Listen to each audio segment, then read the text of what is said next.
Na última semana, o governador do estado do Paraná enviou para a Assembleia Legislativa alguns projetos de lei tentando fazer um ajuste no orçamento do estado do Paraná, nas finanças do estado do Paraná.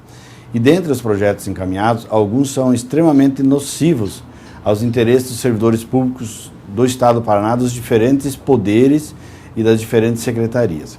Um dos projetos mexe significativamente na vida de todos os servidores no que diz respeito ao adicional por tempo de serviço, conhecido quinquênio ou anuênio. No projeto de lei, o governador extingue os quinquênios e transforma o anuênio, que é aquele valor recebido a partir do 25º ano ou do 35º ano dos servidores públicos, reduzindo para 0,1% do vencimento do servidor. E congela, na forma de VPNI, os quinquênios até aqui recebidos. Essa é uma parte do projeto.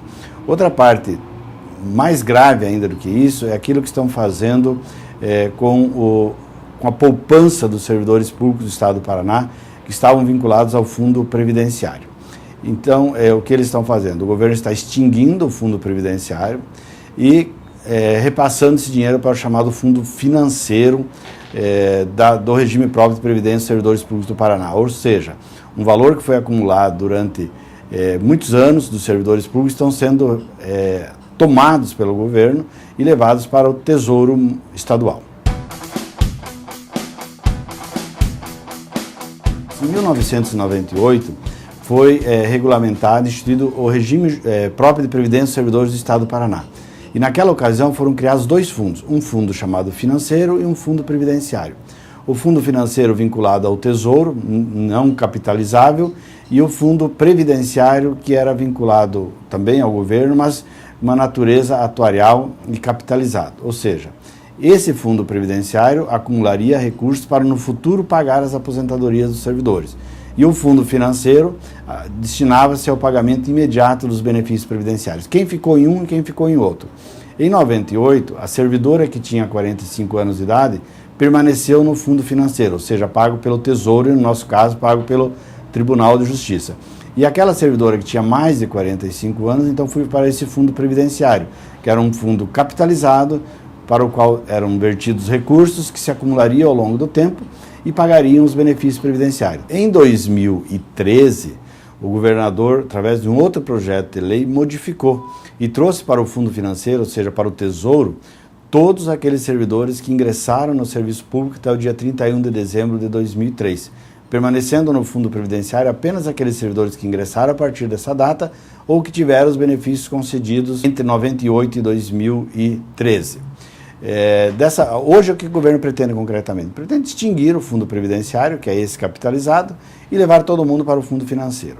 Quais as consequências disso? As consequências disso são a médio e longo prazo. Por quê? Porque na medida em que o Estado passa a arcar integralmente com os benefícios previdenciários, portanto não deixa de existir essa reserva, a longo prazo, a médio prazo, o que pode acontecer? Faltará dinheiro e, ao faltar dinheiro, você terá que cortar de algum lugar. Certamente se cortará dos servidores ativos, ou então criará benefícios para os servidores ativos que não vão para os aposentados. E isso atinge a todos os servidores. Atinge os servidores do Poder Executivo, atinge os servidores do Poder Judiciário, atinge o Ministério Público, Tribunal de Contas e a Assembleia Legislativa.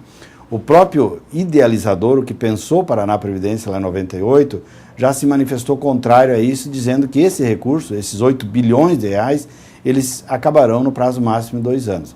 A própria OAB fez manifestação nesse sentido, dizendo que isso é um prejuízo para o planejamento do próprio Estado do Paraná.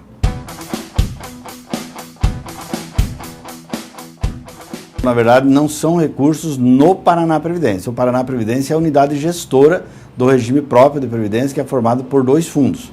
O fundo financeiro, como já esclarecido, onde estão todos os servidores que ingressaram até 2003, e o fundo previdenciário, que tem hoje uma reserva de 8 bilhões de reais. Esse recurso, na proposta do governo, ele sai do fundo previdenciário porque ele deixa de existir, é um fundo que está sujeito ao equilíbrio financeiro e atuarial e vai para o Tesouro, vai para o fundo financeiro, que funciona na forma de repartição simples, ou que seja o seguinte: arrecada-se do servidor e paga seu benefício previdenciário. Ele não tem a natureza capitalizada de acumular recursos ou fazer uma poupança para lá na frente pagar os benefícios previdenciários dos servidores.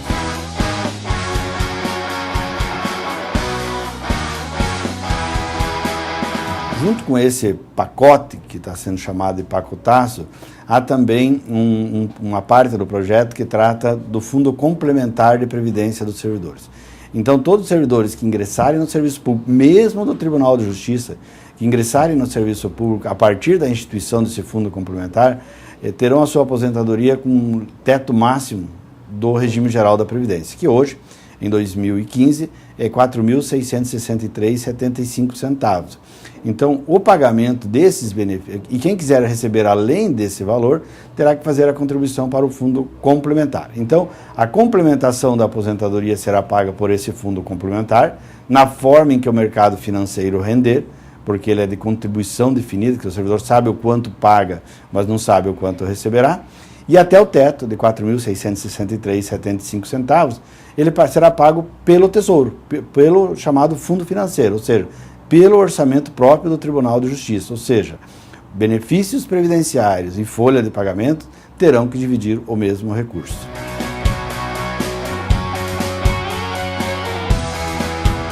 O risco imediato, quer dizer, ele não muda as regras de previdência. Quer dizer, continuam os servidores que ingressaram a partir de 1º de janeiro de 2004 se aposentando pela média aritmética das 80% melhores contribuições. Instituído o fundo complementar, eles receberão só até o teto e a complementação virá a partir do teto. Para os servidores que ingressaram até o dia 31 de dezembro de 2003, se eles tiverem 20 anos de serviço público, 10 na carreira e 5 no cargo, eles não terão nenhum prejuízo imediato na sua aposentadoria, ou os atuais aposentados. A questão é que, por não haver um fundo capitalizado, uma reserva, uma poupança, que é o que é hoje o fundo previdenciário, esses servidores terão que dividir os mesmos recursos da folha de pagamento. Ou seja, na medida que os recursos se tornarem escassos, o governo pode, sim, começar uma política de achatamento dos benefícios previdenciários. Ou seja, não ter correções adequadas, ou a questão principal que me preocupa muito, é você conceder benefícios para os servidores ativos de forma que não alcance os servidores aposentados, mesmo que eles tenham a paridade plena do artigo 7º da Emenda Constitucional 41. Ou seja, os servidores serão sim, embora não mexa no benefício imediatamente, serão sim prejudicados na sequência. O abono de permanência ele não está relacionado ao financiamento em si. É importante esclarecer que o abono de permanência é um valor pago não é um benefício previdenciário. Na verdade, o servidor, quando adquire o direito de se aposentar por alguma das regras, tá? Exceto por idade, compulsória e invalidez, obviamente, e a emenda 47 é discutível, eles continuam contribuindo para a Previdência e o Estado restitui esse valor na forma de abono de permanência. Ou seja, os 11% que são descontados para a Previdência são devolvidos. É como se o servidor contribuísse para o INSS e o empregador lhe devolvesse o valor que foi vertido para o regime de Previdência. A licença remunerada para fins de aposentadoria, que é aquela que é concedida ao servidor quando o regime de previdência não processa o seu benefício ou não concede a aposentadoria no prazo de 30 dias, esse o governo está extinguindo. Tá? Então, aprovado esse projeto de lei que está na Assembleia Legislativa, a partir de agora, se o processo de aposentadoria demorar 1 ano, o servidor não terá o benefício de aguardar em casa, ele terá que continuar trabalhando 1 ano, 2 anos, o tempo que demorar para ser concedida a aposentadoria. A matéria não trata da licença especial, a famosa licença prêmio, ela não trata dessa matéria. O que tem sido colocado é que há uma política em municípios e na própria União de extinção desse benefício, mas nesse momento não se está tratando disso. O projeto de lei que está na Assembleia Legislativa, ele diz que ele preserva o direito adquirido ao quinquênio e anuênio. Mas qual a forma que ele está colocado? Ele está dizendo que ele será convertido em um valor nominal, na forma de VPNI, vantagem pessoal nominalmente identificada, e ele terá apenas as correções concedidas a título de reajuste geral, ou seja, ele deixa de ser um percentual sobre o vencimento do servidor para ser um valor nominal e apenas corrigidos pelos reajustes. O que eles têm informação, porque ainda não foi votado na Assembleia Legislativa, é que o governo teria recuado no quê? Teria recuado na questão dos quinquênios, para manter como eles são hoje, quer dizer, na proporção de 5% a cada 5 anos de efetivo exercício, e a partir do 26º ano a mulher e 31º ano o homem, o benefício seria de 5% ao ano, o anuênio, portanto, afastaria o congelamento do quinquênio e tal, mas, então, ele teria recuado nisso e teria recuado também em todas as mudanças que seriam feitas na carreira dos profissionais do magistério. Mas mantém toda a questão da extinção do Fundo Previdenciário dos Servidores Públicos do Estado do Paraná.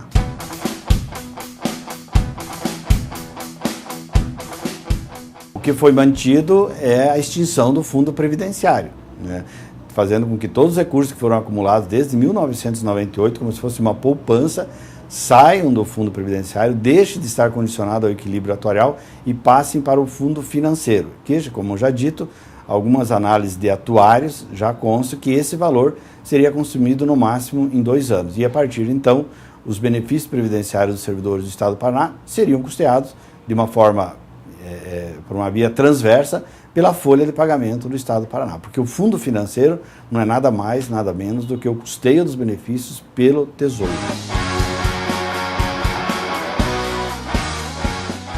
Há várias análises, inclusive daqueles que pensaram o regime próprio de previdência em 98, que a forma como está se dando ocorrerá por uma via transversa a extinção do Paraná Previdência. E ocorreria também a unificação dos 2 fundos. Na forma da Lei Federal 9717, na forma do próprio artigo 40 da Constituição e na forma da Lei Estadual 12.398, que é a lei que instituiu o regime próprio de previdência, não poderia ocorrer isso, porque os fundos são infungíveis, quer dizer, eles não se comunicam, o fundo financeiro e o fundo previdenciário. E mais, o artigo 102 da Lei 12.398, ele diz que a extinção do Paraná Previdência, que alguns estão dizendo que ela está ocorrendo por uma via transversa, na medida que extingue o fundo previdenciário, ela só poderia ocorrer, na forma do artigo 102 da lei, só poderia ocorrer com autorização legislativa e complementado pela via judicial.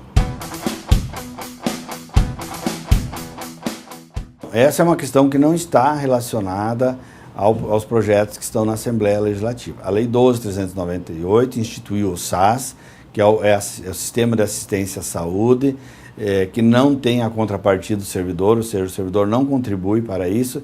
E o que está colocado hoje é que o Poder Executivo notificou o Poder Judiciário dizendo que a manutenção do SAS para aposentados e pensionistas está condicionada ao pagamento pelo orçamento do Tribunal de Justiça e não pelo orçamento do Poder Executivo. Então, o que deveria ser feito é o Tribunal de Justiça passar com o seu orçamento a arcar com as despesas do SAS em relação aos seus aposentados e pensionistas, pois isso está ocorrendo também com relação à Assembleia Legislativa, Tribunal de Contas e Ministério Público. Por fim, é importante dizer que é equivocado o discurso ou entendimento de alguns servidores do próprio Tribunal do Poder Judiciário do Paraná de que essas medidas atingem apenas os servidores do Poder Executivo. Com relação aos quinquênios e com relação à carreira, inicialmente só atinge os servidores do Poder Executivo, mas na sequência se tornará uma quebra do princípio da isonomia os servidores do Judiciário terem e os servidores do Poder Executivo não terem. Mas mesmo o governo tendo recuado nesse aspecto, subsiste muito e é muito preocupante a questão previdenciária. Porque uma vez extinto o fundo previdenciário, todos os servidores do Poder Executivo, do Legislativo, do Judiciário, do Tribunal de Contas, do Ministério Público, todos são atingidos pela medida. Portanto, é um momento importante de dizer que é uma violação de direitos também dos servidores do Poder Judiciário. E é muito importante dizer o seguinte, que essa preocupação com a questão previdenciária nunca foi muito grande pelos servidores do Poder Judiciário. É muito importante a gente compreender o sistema em que está colocado, é muito importante compreender que direitos os servidores ainda têm e quais direitos estão sendo suprimidos.